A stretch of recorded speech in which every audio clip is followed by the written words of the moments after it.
علیکم ورحمۃ اللہ وبرکاتہ الحمدللہ رب العالمین والصلاة والسلام علی سید الانبیاء والمرسلین محمد وآلہ واصحابہ ومن تبعہم بإحسان الی یوم الدین اما بعد۔ سورۃ الکہف آیت نمبر 30۔ وَإِذْ قُلْنَا لِلْمَلَائِكَةِ اسْجُدُوا لِآدَمَ، اور جب کہا ہم نے فرشتوں سے سجدہ کرو آدم کو، فَسَجَدُوا، تو سب نے سجدہ کیا، إِلَّا ابلیس، سوائے ابلیس کے، کانا، وہ تھا، من الجن، جنوں میں سے، یعنی فرشتوں میں سے نہیں تھا جنوں میں سے، فَفَسَقَ عَنْ أَمْرِ رَبِّهِ، بس اس نے فسق کیا، اور فسق کا مطلب ہوتا ہے نکل جانا۔ فسق کہتے ہیں چوہے کو، فویسق کہتے ہیں کہ یہ اپنی بل کے 2 سوراخ بناتا ہے، اگر اس کو ایک سے پکڑنا چاہو تو یہ دوسرے سے نکل جاتا ہے۔ تو فاسق اس شخص کو کہتے ہیں جو ہیلے بہانوں سے اللہ کے حکم اور فرما برداری سے نکلنے کی کوشش کرتا ہے، اور آج اکثریت مسلمانوں کی اسی درجے سے تعلق رکھتی ہے۔ اللہ رب العزت معاف فرمائے۔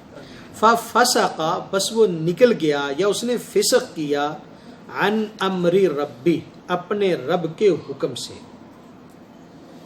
اب اللہ رب العزت ہمیں فرما رہے ہیں، آفَتَتَّخِذُونَهُ، پس کیا تم اس کو بناتے ہو، وَذُرِّيَّتَهُ، اور اس کی اولاد کو، اولیاء، اپنا سرپرست یا دوست، من دونی، میرے سوا، و حالانکہ ہم، وہ سب، ابلیس اور اس کی ذریت، و ہم، اور حالانکہ وہ سب، لکم، تمہارے، عدوٌ، دشمن ہیں، بئس للظالمین بدلا، بہت برا ہے ظالموں کے لیے بدلہ۔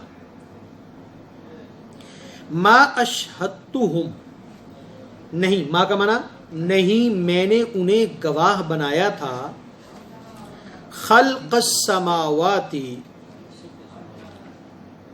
آسمان و زمین کی تخلیق کے وقت۔ 50 نمبر آیات 30 نمبر نہیں آئے تھے، 50 ہے جی، 50 ہے، 30 بولا، اچھا 50 نمبر آئے تھے جی۔ ما اشہدتہم، نہیں میں نے انہیں گواہ بنایا۔ تو شہادت گواہی کے لیے بھی استعمال ہوتا ہے اور مددگار کے لیے بھی استعمال ہوتا ہے، اسی لیے کہ جج جو ہے وہ فیصلہ کرتے ہوئے کس سے مدد لیتا ہے؟ گواہوں سے، کیونکہ گواہوں نے وہ چیز دیکھی ہوتی ہے، جج نے تو دیکھی نہیں ہوتی، تو جج فیصلہ کرنے میں گواہوں سے مدد لیتا ہے۔ تو اس کے دونوں کو معنی اس کے ہو سکتے ہیں، ما اشہدتہم خلق السماوات والارض، میں نے نہیں گواہ بنایا ان کو جب زمین و آسمان کو پیدا کیا گیا، اور دوسرا معنی یہ بھی ہو سکتا ہے کہ میں نے نہیں ان سے مدد لی جب زمین و آسمان کو بنایا، ولا خلق انفسہم، اور نہ ہی اس وقت جب خود ان کو پیدا کیا، وما کنت، اور نہیں ہوں میں، کن کا معنی ہوتا ہے ہونا، تاپش تو میں، وما کنت، اور نہیں ہوں میں، متخذ المضلین عضدا، گمراہوں کو بنانے والا مددگار، میں گمراہوں کو کبھی مددگار یا گواہ نہیں بناتا۔ تو عضد اس کو کہتے ہیں، اور اسی سے ہیں یہ جس کو آپ کہتے ہیں نا بازو، اسی سے شاید ہمارے لوگوں نے بازو بنا دیا ہے، ہو سکتا ہے، ممکن ہے۔ تو طاقت، ہم بھی طاقت کے لیے یہی اس کو استعمال کرتے ہیں نا، ہاں جی۔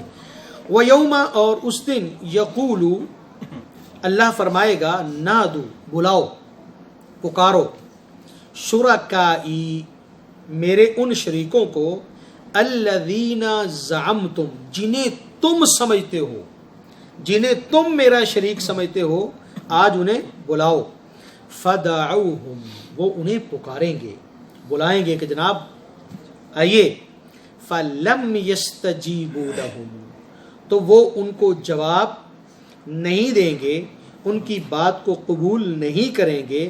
وجعلنا بینہم موبقا، موبق ہلاکت، اور ہم نے بنا دیا ان دونوں کے درمیان، پکارنے والوں کے درمیان اور جن کو پکارا جا رہا ہے، شیطانوں اور شیطانوں کے متبعین چیلوں کے درمیان ہم نے بنا دیا ہے ہلاکت کا گڑھا.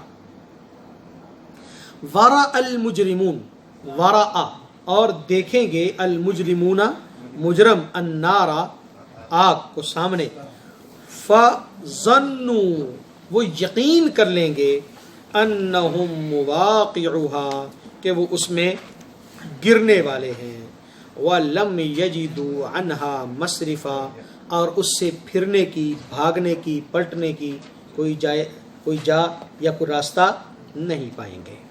دوبارہ وَإِذْ قُلْنَا لِلْمَلَائِكَةِ اسْجُدُوا لِآدَمَ، اور اس وقت کو یاد کرو جب ہم نے فرشتوں سے کہا کہ سجدہ کرو آدم کو. فَسَجَدُوا، سب فرشتوں نے سجدہ کیا، الا ابلیس، سوائے ابلیس کے. تو گناہوں کا آغاز یہی سے ہوا، اور مشکلات اور پریشانیوں کا آغاز بھی ادھر سے ہوا، اللہ کی نافرمانیوں کا آغاز بھی ادھر سے ہوا. تو سب نے سجدہ کیا سوائے ابلیس کے. کان من الجن، وہ جنوں میں سے تھا. تو اللہ نے تو فرشتوں سے کہا تھا، جنوں سے تو کہا ہی نہیں تھا. وہ فرشتوں کے ساتھ ہی تھا. ہاں، ان کے ساتھ رہنے کی وجہ سے لوگوں نے اس پر بڑی داستانیں لکھی ہیں کہ وہ فرشتوں کے ساتھ کیسے ہوا، کیسے وہاں پر چلا گیا. بہرحال ان کی کوئی دلیل نہیں ہے ہمارے پاس. یہ کنفرم ہے قرآن سے کہ وہ فرشتوں کے ساتھ تھا، یا کم سے کم یہ بات کنفرم ہے کہ وہ اس حکم میں شامل تھا. بات ختم. ہمیں اس سے یعنی اس حکم میں وہ شامل تھا. اب ہمیں اس سے کوئی غرض نہیں ہے کہ وہ کہاں رہتا تھا یا فرشتوں کے ساتھ کیوں رہتا تھا. نہ قرآن مجید نے اس پر بات کی ہے اور نہ ہماری یہ ضرورت تھی. اصل مقصد ہے کہ اللہ کی اتباع اور فرما برداری، اور وہ اس حکم میں شامل تھا، اور اس نے فَفَسَقَ عَنْ أَمْرِ رَبِّهِ، اللہ کے اپنے رب کے حکم سے نکل گیا. نکل کیسے گیا؟ انکار کیوں کیا؟ اس نے صرف انکار کیا. اس نے تکبر بھی کیا ساتھ میں. اس کے پاس انکار کی دلیل تھی، انکار کی اس نے دلیل دی. دلیل اور اس نے خود ہی بنائی ہے نا. وہی بات، یہی بات میں سمجھانا چاہتا ہوں. ہم بھی جب اللہ کے کسی حکم کا انکار کرتے ہیں تو اس کے لیے اپنے دل کو مطمئن کرنے کے لیے مختلف بہانے گھڑتے ہیں. میں نماز کیوں نہیں پڑھ رہا؟ جی اس کی یہ وجہ ہے. میں نے قرآن کیوں نہیں پڑھا؟ او جی مولوی ٹھیک نہیں ہے. بھئی دین پر کیوں نہیں چل رہا؟ کہتا جی مولوی ٹھیک نہیں ہے. فلاں کام کیوں نہیں ہو رہا؟ او جی اس کی وجہ یہ ہے. تو انسان خواہ اپنی دلائل گھڑ کے اپنے دل کو مطمئن کر لے، اللہ کی نظر میں اس کی کوئی ویلیو نہیں ہے. جس طرح شیطان نے اپنے دل کو مطمئن کر لیا یا ایک دلیل گھڑ لی. اور یہ بات بھی ذہن میں رکھیے، اصول ایک ذہن میں رکھ لیں کہ دلائل کا ہونا کافی نہیں ہے. آپ کوئی بھی کیس اٹھا لیں، آپ کسی عدالت میں چلے جائیں جہاں پر دو وکیل بحث کر رہے ہوتے ہیں، کوئی وکیل بھی دلائل سے خالی نہیں ہوتا. ہر ایک کے پاس دلائل ہوتے ہیں. تو پھر صحیح کون ہے؟ یہ جج کا کام ہے کہ جج دونوں کے دلائل سننے کے بعد بھی ایک کے حق میں فیصلہ کرتا ہے. وہ یہ نہیں کہتا بھی ہاں دونوں کے پاس دلائل ہیں لہذا جاؤ تم دونوں سچے ہو. تو ہمارے وہ بھائی جو صرف دلائل کو دیکھ کر مطمئن ہو جاتے ہیں، نہیں جناب وہ مولوی صاحب بھی تو ایسا کہہ رہے تھے، ان کے پاس بھی تو کوئی دلیل ہوگی، وہ بھی تو جی قرآن حدیث کا نام لیتے ہیں. نہیں، یہ کافی نہیں ہے. دلائل کا ہونا کافی نہیں ہے، دلائل کا صحیح ہونا ضروری ہے. اس لیے کہ شیطان نے اللہ کے سامنے دلیل اپنی رکھی. اور دنیا میں جتنے بھی فرقے ہیں جن کو آپ گمراہ سمجھتے ہیں، کیا وہ دلائل سے خالی ہیں؟ آپ ان سے ذرا بات کر کے دیکھیں، آپ کو گھما کے رکھ دیں گے. عام آدمی بولتا ہے کیا وہ قرآن حدیث سے نہیں پتا؟ وہی بات ہے نا. آپ عیسائیوں کے پاس چلے جائیں، ٹھیک ہے، آپ یہودیوں کے پاس چلے جائیں، آپ شیعوں کے پاس چلے جائیں، آپ زکریوں کے پاس چلے جائیں، وہ آپ کو دلائل دیں گے. تو محض دلیل نہیں، دلیل کا صحیح ہونا. اور صحیح کیا ہے کہ قرآن اور حدیث سے ہو، چونکہ چنانچہ سے نہیں، عقلی دلائل نہیں. عقلی دلائل دین کو سمجھنے کے لیے تو درست ہیں، لیکن دین پر چلنے کے لیے وہ بنیاد نہیں بن سکتے. وہ ایک بندہ کہے نہیں یار 5 نمازیں 7 ہونی چاہیے.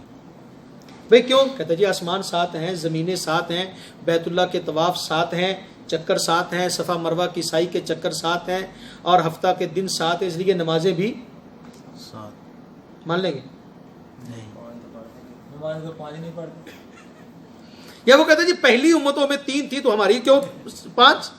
3 ہی ہونی چاہیے، صبح دوپہر شام. ہم کہیں گے نہیں، کوئی بھی دلیل دے دے، جب تک وہ اس دلیل کی صحت قرآن و سنت سے ثابت نہیں کرتا تب تک اس کی کوئی ویلیو نہیں. چاہے وہ پہاڑ لگا دے، وہ جناب ادھر جتنی مرضی دلائل اکٹھے کر کے ڈھیر لگا دے دلیلوں کا، جب تک وہ صحیح نہیں تو اس کی کوئی ویلیو نہیں. تو اس نے اللہ کے حکم سے نکلنے کے لیے بہانہ تراشا، اس سے نکلنے کی کوشش کی.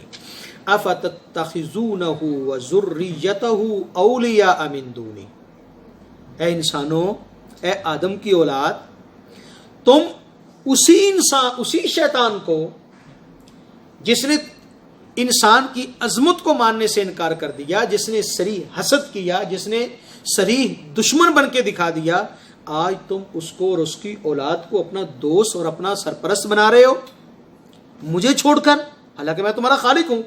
وَهُمْ لَكُمْ عَدُوٌّ، اور وہ تمہارے دشمن ہیں. بِئْسَ لِلظَّالِمِينَ بَدَلًا، ظالموں کے لیے، یعنی جو ان کو دوست بناتا ہے وہ کون ہے؟ ظالم.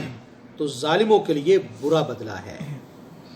مَا أَشْهَدتُّهُمْ خَلْقَ السَّمَاوَاتِ وَالْأَرْضِ وَلَا خَلْقَ أَنفُسِهِمْ. ان کی ویلیو کیا ہے؟ ان کی اتھارٹی کیا ہے؟ تم کس کا مقابلے میں ان کو دوست بنا رہے ہو؟ میرے مقابلے میں، رب کے مقابلے میں، اللہ کے مقابلے میں، جبکہ وہ میرے پائے کے ہیں. تو پھر کیسے تم غلطی کر رہے ہو؟ اتنی بڑی غلطی. کوئی قریب ہو تو چلو جی کسی کو دھوکا لگ سکتا ہے، وہ قاریوں کو مشابہ لگ جاتا ہے نا قرآن مجید میں. کہاں پر؟ جہاں لفظ ایک جیسے ہوں وہیں پر مشابہ لگتا ہے نا، کہ جی اس کے ایک جیسا لفظ آ گیا اس لیے قاری صاحب بھول گئے. یہاں پر کہاں خالق کائنات اور کہاں ایک ادنا سی مخلوق. تم ادنا سی مخلوق کو اٹھا کے تم اللہ کے برابر لا رہے ہو. ما اشہدتہم خلق السماوات والارض، جب زمین و آسمان کو پیدا کیا گیا اس وقت وہ موجود ہی نہیں تھے، تو اس کے بنانے میں ان کا کردار کیسے ہو سکتا ہے جب ایک موجود ہی نہیں. ولا خلق انفسہم، اور جب خود ان کو تخلیق کیا گیا اس وقت بھی ان کے موجود ہونے کا سوال ہی پیدا نہیں ہوتا. لیکن ایک سوال ہمارے یہاں پیدا ہو گیا ہے. پوچھو نبی صلی اللہ علیہ وسلم پیدا کب ہوئے تھے؟ کہتے جی فلاں سن میں. نبی صلی اللہ علیہ وسلم کی عمر کتنی؟ کہتے 63 سال. نبی صلی اللہ علیہ وسلم ہیں کتنے؟ کہاں کب کے؟ 10 صدیوں پہلے کے ہیں، صدیوں پہلے کے، جبریل سے پہلے کے، فرشتوں سے پہلے کے، دنیا بننے سے. پیدا کب؟ پیدا تو فلاں سن میں ہوئے ہیں. آدم علیہ السلام سے گئے انہی کے کرنے سے. وَمَا كُنْتُ مُتَّخِذَ الْمُضِلِّينَ عَضُدًا، میں گمراہ لوگوں کو اپنا مددگار نہیں بناتا. تو کیا مومنوں کو اللہ اپنا مددگار بناتا ہے؟ اللہ مدد دیتا ہے. ہاں جی، اللہ کو کسی کی مدد چاہیے نہیں. یہ تو اللہ کہہ رہا گمراہوں کو نہیں بناتا. تو اگر بنا لیتا تو کسی پیغمبر کو یا نیک آدمی کو بنا لیتا، وہ گمراہ کو نہیں.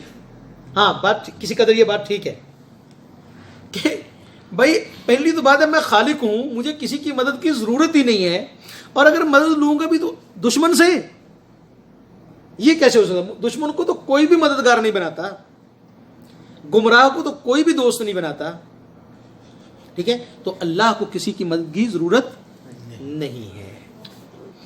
وَيَوْمَ يَقُولُ نَادُوا, اب قیامت کی بات ہے. فرمایا جس دن اللہ رب العزت انہیں کہے گا نادو شرکائی, بھائی جن کی تم ساری زندگی عبادت کرتے رہے, پوجا پاٹ کرتے رہے, دعائیں مانگتے رہے, آج ذرا بلاؤ کہ وہ تمہیں چھڑائیں. میرے ان شریکوں کو بلاؤ, الذین زعمتم, جنہیں تم, میرے ہیں نہیں شریک لیکن جنہیں تم سمجھتے ہو میرے شریک, ان کو بلاؤ میرے مقابلے میں. فدعوہم, تو وہ آوازیں تو دیں گے, بلائیں گے. فلم یستجیبوا لہم, لیکن کوئی بھی ان کی بات کا جواب نہیں دے گا. کیوں؟ وہاں پر تو سب کو اپنی اپنی پڑی ہوگی, کسی کے کام کہاں آ سکتا ہے. بلکہ قرآن مجید میں ہے کہ انسان کی خواہش ہوگی کہ اللہ میری بیوی, میرے بچے, میرے والدین یہ لے لے میرے بدلے میں اور مجھے چھوڑ دے. آج انسان اپنی بیوی بچوں کے لیے اپنی ساری زندگی قربان کر دیتا ہے, لیکن وہاں پر کیا ہوگا؟ انسان کوشش کرے گا کہ یہ لے لیں جن سے مجھے بڑی محبت ہے, ٹھیک ہے. آج ہم داڑھی نہیں رکھتے, کیوں؟ آپ بیوی نہیں مانتی, فلاں کام نہیں کرتے, پھر کیوں؟ بھی بچے نہیں مانتے. جناب یہ کام, کہتا جی خاندان والے نہیں مانتے. آج ان کے لیے, ان کی محبت میں ہم اللہ کی نافرمانی کر رہے ہیں, اور قیامت کے دن کیا ہوگا؟ ہم کہیں گے کہ اللہ یہ لے لے اور ہمیں چھوڑ دے. حالانکہ دنیا میں بھی ایسے ہوتا ہے, انسان کی محبت کسی سے بھی ایک حد تک ہوتی ہے, جب پریشانی اس حد سے بڑھ جاتی ہے تو پھر انسان چاہتا ہے کہ یار میری جگہ پر یہ آ جائے. سائنسدانوں نے اس بات کا تجربہ کیا کہ کیا انسان ایسے کرتا ہے. تو انہوں نے ایک بندریا لی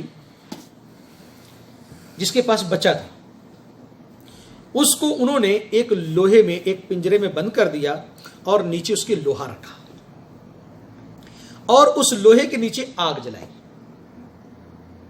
جب لوہا گرم ہوا, اس کے پاؤں جلنے لگے, تو اس نے بچے کو فوراً اپنے اوپر اٹھا لیا, بچے کو اٹھا لیا تاکہ بچہ میرا جلے نہیں. اب مسلسل آگ جل رہی تھی, جب لوہا اس کی برداشت سے زیادہ بڑا گرم ہوا تو اس نے اسی بچے کو پکڑ کے اپنے پاؤں کے نیچے رکھا اور اس کے اوپر کھڑی ہو. پہلے اس کو اٹھا لیا اور خود برداشت کیا, اور جب برداشت سے باہر ہوگی تپش, تکلیف, تو اس نے اسی بچے کو نیچے رکھ کے اس کے اوپر کھڑی ہو. یہ انسان کا مزاج ہے. تو قیامت کی مشکلات سے بڑھ کر تو کوئی مشکل ہے ہی نہیں. تو فرمایا کہ کوئی بھی ان کا جواب نہیں دے گا کہ ہاں بھائی آج میں تمہیں چھڑاتا ہوں. وَجَعَلْنَا بَيْنَهُمْ مَوْبِقًا, اور ان کے درمیان ہم ہلاکت کا گڑھا یعنی جہنم بنا دیں گے. وَرَأَى الْمُجْرِمُونَ النَّارَ, اور مجرم جہنم کو اپنے سامنے, آگ کو دیکھیں گے. فَظَنُّوا أَنَّهُمْ مُوَاقِعُهَا, اور وہ یقین کر لیں گے کہ ہم اس میں جانے والے, اس میں گرنے والے ہیں. کیوں؟ کہ انسان کو اپنے اعمال کا پتہ ہی ہوتا ہے کہ میں کیا کر کے آیا ہوں. وَلَمْ يَجِدُوا عَنْهَا مَصْرِفًا, وہاں سے پھرنے کی, بھاگنے کی کوئی جگہ نہیں پائیں گے. اس وقت ان کی یہ کیفیت ہوگی کہ کوئی کسی کے کام, کوئی کسی کی بات کا جواب نہیں دے گا. اگر آپ کو ہماری یہ ویڈیو پسند آئی ہو تو چینل کو لازم سبسکرائب کریں اور نیکسٹ ویڈیو کے لیے بیل آئیکن کو کلک کریں. جزاکم اللہ خیر.